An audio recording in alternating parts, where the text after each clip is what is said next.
This is CBC Vancouver News.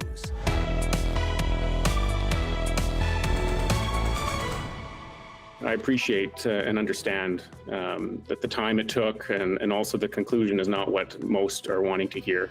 More than 3 years after a massive and deadly fire wiped out much of Lytton, the RCMP says its criminal investigation has not found a cause. Plus, headlines that come in that say concern over chlorine production dangers, terrifying potential of chlorine leak.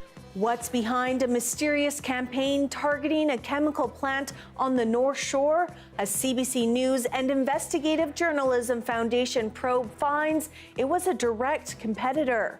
Also, 60 individuals are going to be housed, are going to be cared for. the city of Nanaimo narrowly approves a new facility for people at risk of homelessness, despite some reluctance from councillors. Hello, thanks for joining us. I'm Janella Hamilton. It's been more than 3 years since a massive fire wiped out the village of Lytton and part of the nearby First Nation. 2 people died in that inferno. Now the RCMP says it has finished its probe into what happened. Pinky Wong has more on how residents are feeling. The store. The fire that devastated hundreds during the heat dome of 2021. Mounties say their criminal investigation has not determined a cause of the fire, and there is no evidence to show the blaze was intentionally set. The investigation included a review of hundreds of videos and photos and nearly 170 witness interviews. Police also looked into weather conditions at the time, vehicle traffic, and a freight train that passed through the area before the fire broke out. Those affected are disappointed by the result of the investigation. I don't think there'll be comfort involved because there's nothing in the decision that gives anybody comfort. His family was one of many that lost homes and businesses to the flames.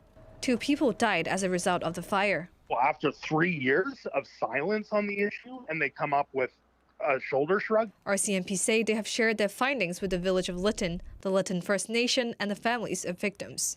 I appreciate and understand that the time it took and also the conclusion is not what most are wanting to hear. He says police also reviewed investigation findings from the BC Corona Service, BC Wildfire Service, and the Transportation Safety Board of Canada. The exhaustive amount of forensic material, the witness interviews that were conducted, examinations of evidence that was collected from the scene, and as you say, the 3 years that it's taken to reach this conclusion, I feel very confident. RCMP say they're not sharing specific details of the evidence in the investigation, as there is a potential for future developments in the case. He says the work investigating the Lytton fire will help to investigate similar events in the future. Little solace for Lytton residents as they continue to put their community back together. Pinky Wong, CBC News, Vancouver. Leaders in North Vancouver are sounding the alarm over a mysterious campaign targeting local chemical plant Chemtrade. District councillors have received hundreds of emails from accounts claiming to be North Vancouver residents who are concerned about a potential chlorine spill. But an investigation by CBC News and the Investigative Journalism Foundation traced the campaign to a Toronto-based lobby firm. And as John Hernandez reports, the effort was funded by one of Chemtrade's direct competitors. In the last few weeks now, I get about 10 to 20 emails a day. Catherine Pope's inbox has been flooded for months. A series of emails with what the North Vancouver councillor calls alarming headlines. Headlines that come in that say concern over chlorine production dangers, preventing a catastrophic chlorine leak, terrifying potential of chlorine leak. The messengers claim to be residents or former residents of North Vancouver who are concerned about Chemtrade Logistics, a local chemical plant that makes chlorine. It's all part of a seemingly grassroots campaign dubbed Keep North Vancouver Safe. A website and social media posts warn residents about the risks of a potential chlorine disaster like a spill, and urges them to contact elected officials to try to put a stop to local chlorine production. Pope has long questioned where these emails were coming from. To be honest, you wouldn't normally see that from, say, your average member of the public. Other councillors, the mayor, and local MLAs have also received emails, but couldn't find out who organized the campaign. It's a lobby group that doesn't have any information on the Keep North Vancouver Safe website. You'd think they would have something about who they are. A CBC News and Investigative Journalism Foundation investigation was able to trace the website's coding to Crestview Strategy, a lobby firm based in Toronto. When contacted, the firm confirmed it launched the campaign on behalf of Toronto-based company K2 Pure Solutions, a company whose goal is eliminating the need for transportation of chlorine by producing exceptionally pure bleach. In quarterly reports, Chemtrade lists K2 as a key competitor. The Meta ad library estimates Keep North Vancouver Safe spent $18,000 on social media posts over the last few months. In a statement, a spokesperson for K2 said the company decided to launch the campaign after discovering Chemtrade was looking to renew its lease to produce chlorine, saying, quote, Chemtrade had been quietly lobbying municipal, provincial, and federal governments to reverse a decision made in 2007 to end the production and transport of chlorine in North Vancouver by 2030, putting the local community at an increased risk of a hazardous spill or transportation accident. Chemtrade staff say they aren't surprised they were targeted by a competitor. You can kind of assume what the benefits would be for a competitor if we had to close down our facility. Executive Alan Robinson says the company stands by its safety record and will continue talks with government to renew its lease. So we've been running that plant safely for 65 years. We have an improvement in how we'll even continue to make safety improvements. This type of kind of political influence campaign by a firm or an industry association is now very, very common. This researcher calls the effort a textbook AstroTurf campaign, where an interest group quietly tries to start a grassroots movement. So what makes it AstroTurf is the idea is really the lack of transparency. An AstroTurf campaign is inherently corrosive, I would say, to political discourse or democracy, because it gives people a false sense of what the people around them believe. An effort that's left a sour taste in the mouths of local leaders. Just tell us who you are. Let's have a conversation and let's all, be honest. Chemtrade says it hopes to renew its lease to make chlorine. K2 says it stands by the campaign, which is still online. John Hernandez, CBC News, North Vancouver. And an update for you. Since this story went live earlier today, K2 Solutions has released a statement apologizing for how the Keep North Vancouver Safe campaign was handled. The company says, quote, "We sincerely apologize if our lack of transparency has caused mistrust, and we hope that this mistake does not distract from the facts of the matter." The BC Conservative Party says it will use involuntary treatment to care for British Columbians suffering from severe addictions if it wins the fall provincial election. Leader John Rustad says he is committed to involuntary treatment for people, especially children, suffering from severe addictions, adding the current system has failed not only youth but also adults who are struggling without adequate support. The announcement comes less than a week after an attack in Vancouver left one man dead and another seriously injured. Police say the assaults were random and unprovoked.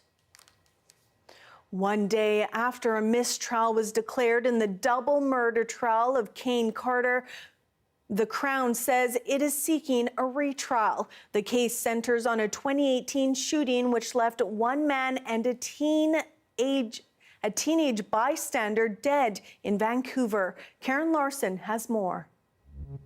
Kane Carter was facing 2 counts of first-degree murder dating back to January of 2018.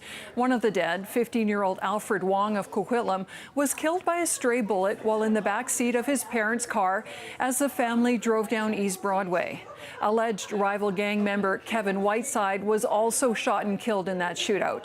At trial, Crown prosecutors argued Carter shot and killed Whiteside intentionally and inadvertently killed Wong, an innocent victim of the gang war. But Carter's defense asserted the evidence against the accused was entirely circumstantial and did not prove it was Carter who fired the fatal shots. The jury deliberated for 5 days, but in the end could not reach a unanimous verdict, and a mistrial was declared. The retrial isn't likely to begin until next year. Karen Larson, CBC News, Vancouver. Police in northern BC say they have identified a suspect in a deadly hit-and-run on Sunday and seized a vehicle. It happened in an area east of Terrace. The family of the victim have identified him as 57-year-old Brian Adams. He was a member of the Nisga'a and Kitselis First Nations. They say he was walking home from his nephew's stag party when he was hit. Police say he died at the scene. Officers say the suspect vehicle was owned by a local taxi company. They have identified the driver of the vehicle, but say the suspect has since fled Canada.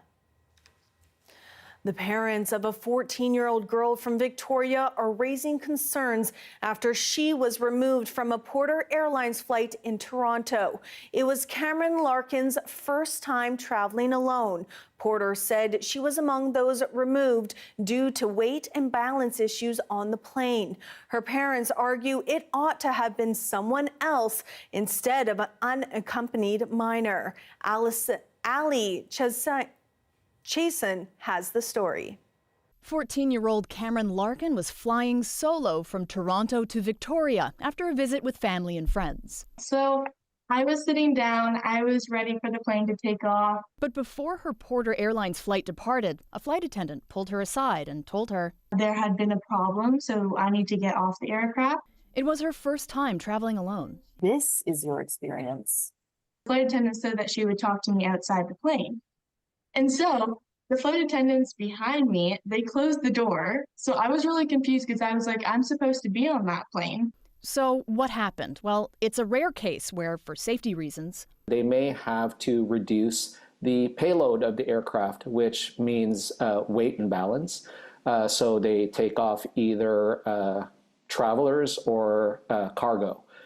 Airlines then ask for volunteers to exit in exchange for a rebooking and a discount. But nobody agreed, so Cameron was one of several who were removed.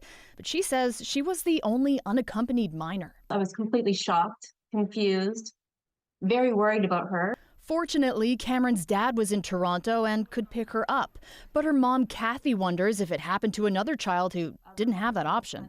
They might be traveling, far from family and friends. In a statement to CBC News, a spokesperson for Porter explained Porter's unaccompanied minor policy applies to passengers between the ages of 8 and 11 traveling alone. For passengers 12 to 17, there's an option to purchase the unaccompanied minor service. The extra supervision costs $100. If it's not purchased, there's no guarantee the passenger will keep their seat. An airline would basically treat them like any other customer. It should not be assumed that an airline will take special care of someone who hasn't flagged themselves for that kind of special attention. While the Larkins didn't buy it, they say because they didn't know about the policy, Cameron's mom says, she's a minor traveling unaccompanied. Go to the next person. It doesn't take a genius. Meanwhile, those in the industry say rules weren't broken. It's just policy, and parents got to pay up. Ali Chiasson, CBC News, Toronto. Nanaimo City Council has once again said yes to a project to house dozens of people without homes, but it was very close. Claire Palmer reports. This plot of land is the site of a multi-year project finally coming to Nanaimo.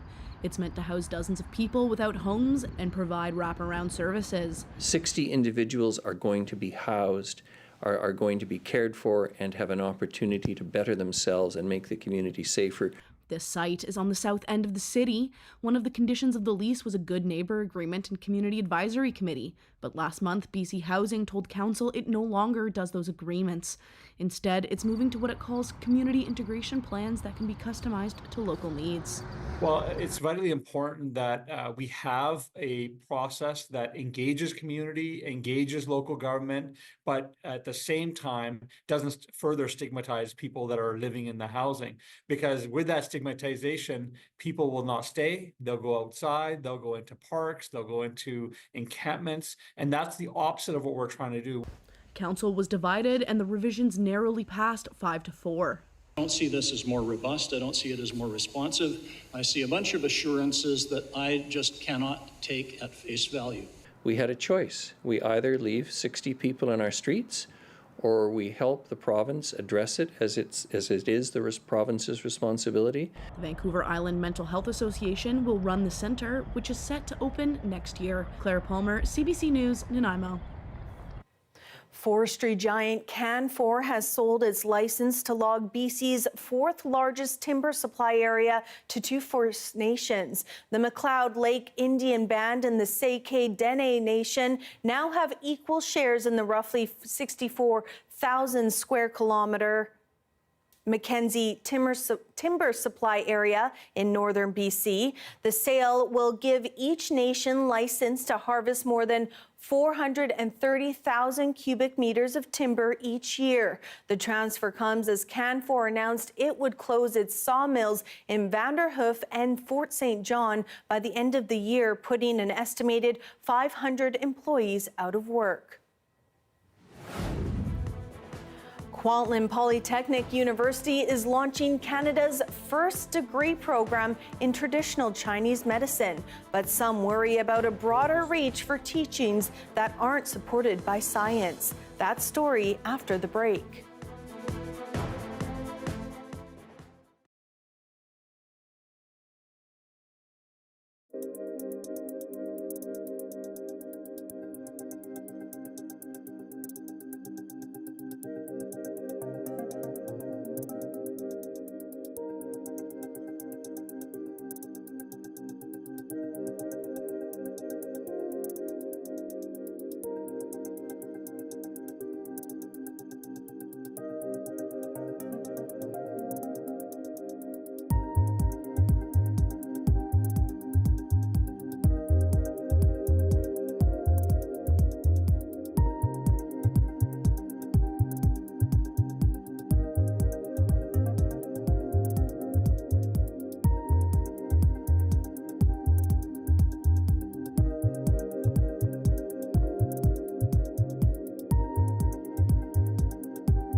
Kwantlen Polytechnic University is launching a new degree program next fall in traditional Chinese medicine. Deanna Sumanak-Johnson explains what it will take to graduate and why some say the lessons aren't supported by science. For this condition. Next fall, Kwantlen Polytechnic University will become the first in Canada to offer a bachelor's degree in traditional Chinese medicine, which includes acupuncture, herbology, and other branches. Go this order. Chair of program John Yang says the way the curriculum is designed will reassure prospective patients that so-called TCM is a viable branch of medicine. By design the curriculum, make sure the student we have a practice safety, and we have a practice management courses, and we have a communication and ethics course, and then the public will be more confident to trust. Proponents of so-called integrative medicine see this new bachelor's program as a positive move. Acupuncture, chiropractic, massage therapy, vitamins, yoga, by and large, these things are not well integrated into our public healthcare system. But many in the Canadian medical and scientific establishment remain wary. My fear is that it will give traditional Chinese medicine even more credibility that it has not earned scientifically. We all want treatments that are based on sound science and good evidence. Traditional Chinese medicine does not, in my opinion, qualify as such. But with overstretched healthcare system and aging population, is insomnia. Students like Caldwell Lever say the time is now to not replace, but work along with Canadian medical system. I think it's an exciting opportunity to reach across the aisle, to meet with other healthcare practitioners, to show up and say, yes, we're ready for that conversation. As a study that originated thousands of years ago on a different continent makes itself at home at a BC campus. Deanna Sumanak-Johnson, CBC News, Toronto. Here we have a live shot of Science World tonight, all lit up in red in support of the United Way. Darius will have our full forecast coming up next.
Hi, I'm Amy Bell, and this is your CBC Inbox. On October 5th, join CBC guest host Michelle Elliott at the annual Big Sisters Soiree Gala, celebrating Big Sisters and helping to inspire and empower the next generation of girls and gender-diverse youth. Tickets at bigsisters.bc.ca. And join CBC at the Alumni UBC's Transforming Our Health with AI webinar, October 8th. A panel of experts discuss AI research and its impact on the future of healthcare.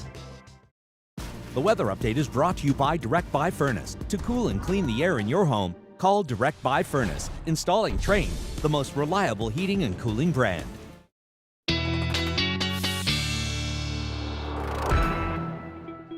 Darius Madavi joins us now with a look at our weather. Darius, a little bit of a cloudier day today. Is that going to be sticking around? Yeah, cloudy, cool, autumnal. I ate soup for lunch today. It was so cold. Oh no.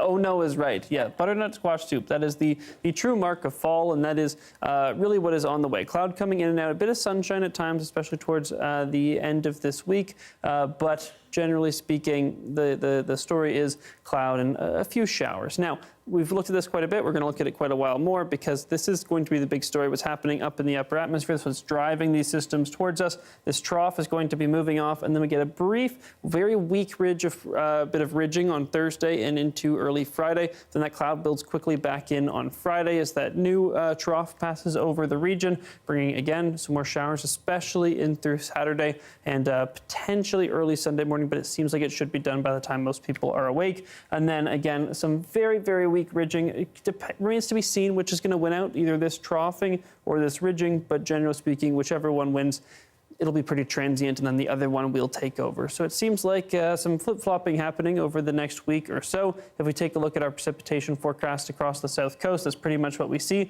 A nice clear bit of cloud, a nice bit of clearing tomorrow for much of the island. And in Vancouver, we start to see that clearing towards the afternoon, but then quickly the cloud builds back in through the end of the day Thursday and remains very much stubbornly in place throughout the day on Friday. Very early morning, it seems like that cloud's moving in, so don't expect to see too much sunshine. And then right through the weekend, expect to see some showers on Saturday and then some more clearing on Sunday, really. Now, across the province, it's a fairly similar story. That same upper atmosphere steering those systems across the rest of BC as well. So again, expect to see cooler temperatures and a decent amount of precipitation spreading across the province, especially as we get into mid next week. Now, I have a little bit of sunshine tomorrow again, a brief reprieve from all that rain coming tomorrow as that ridge builds in very briefly. Some places like Golden may be seeing some very brief showers early in the morning before seeing a little bit of clearing later in the day.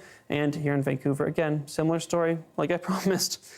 Weird cloud coming in and out, and very difficult to really nail down a simple story for this week, Janella. Well, I don't want to say, but it may be sweater weather pretty soon here. Thank you so much, Darius. Thank you. That is your late news for Wednesday, September 11th. Thank you so much for watching. For news on the go at any hour, you can always head to our website at cbc.ca/BC. Good night.